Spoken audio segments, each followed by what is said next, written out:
BJP ನನ್ನ ಅಸ್ಮಿತೆ. ಹಿಂದುತ್ವದಲ್ಲಿ ನಂಬಿಕೆಯನ್ನು ಇಟ್ಟು ಕೆಲಸವನ್ನು ಮಾಡ್ತಿರ್ತಕ್ಕಂಥ ನಾನು. ಸನ್ಮಾನ್ಯ ಪ್ರಧಾನಮಂತ್ರಿಗಳು ನರೇಂದ್ರ ಮೋದಿಜಿಯವರು ನನ್ನ ನಾಯಕರು ಮತ್ತು MP ಡಾಕ್ಟರ್ ಸುಧಾಕರ್ ಅವರು ನಮ್ಮ ನಾಯಕರು, MLA ವಿಶ್ವನಾಥ್ ಅವರು ನನ್ನ ನೆಚ್ಚಿನ ನಾಯಕರು ಮತ್ತು ನನ್ನ ರಾಜಕೀಯ ಗುರುಗಳು ಕೂಡ. ನಾನು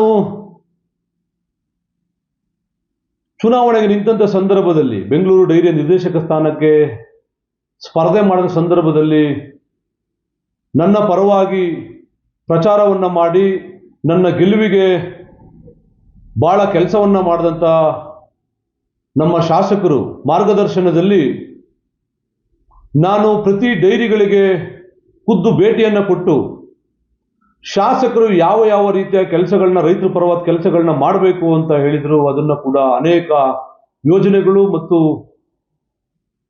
ಕೆಲಸಗಳನ್ನ ಮಾಡ್ತಾ ಪಕ್ಷ ಸಂಘಟನೆಯನ್ನು ಮಾಡ್ತಾ ಬಂದಿದ್ದೀನಿ.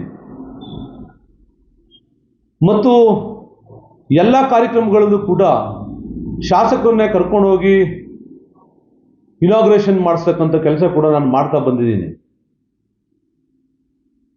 ಮತ್ತು ಮುಂದಿನ ಚುನಾವಣೆಯಲ್ಲಿ ಕೂಡ ಶಾಸಕರಿಗೆ ವಿಧಾನಸಭಾ ಚುನಾವಣೆಗೆ 1 ಲಕ್ಷಕ್ಕೂ ಅಧಿಕ ಮತಗಳ ಅಂತರದಿಂದ ಅವ್ರನ್ನ ಗೆಲ್ಲಿಸಿ ಅವ್ರನ್ನ ಒಳ್ಳೆಯ ಸ್ಥಾನಮಾನಗಳು ಸಿಗಬೇಕು ಅಂತೇಳಿ ಪಕ್ಷ ಸಂಘಟನೆಯನ್ನು ಮಾಡ್ತಾ ಇದ್ವಿ. ಕಾರಣ,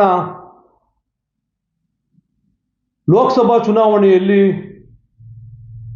ಸುಮಾರು NDA ಜೊತೆಯಲ್ಲಿದ್ದರಿಂದ ಸುಮಾರು 86,000ಕ್ಕೂ ಹೆಚ್ಚು ನಮ್ಮ ವಿಧಾನಸಭಾ ಕ್ಷೇತ್ರದಿಂದ ಲೀಡ್ ಕೂಡ ಆಗಿತ್ತು. ಆ ಕಾರಣಕ್ಕಾಗಿ ಈ ಬಾರಿಯ ವಿಧಾನಸಭಾ ಚುನಾವಣೆಯಲ್ಲಿ ನಮ್ಮ ಶಾಸಕರನ್ನ ನಿಂತ ಸಂದರ್ಭದಲ್ಲಿ 1 ಲಕ್ಷಕ್ಕೂ ಹೆಚ್ಚು ಮತಗಳ ಅಂತರದಿಂದ ಅವ್ರು ಲೀಡ್ ಇರಬೇಕು ಅಂತೇಳಿ ಕೆಲಸವನ್ನು ಮಾಡ್ತಾ ಇದ್ದೀವಿ.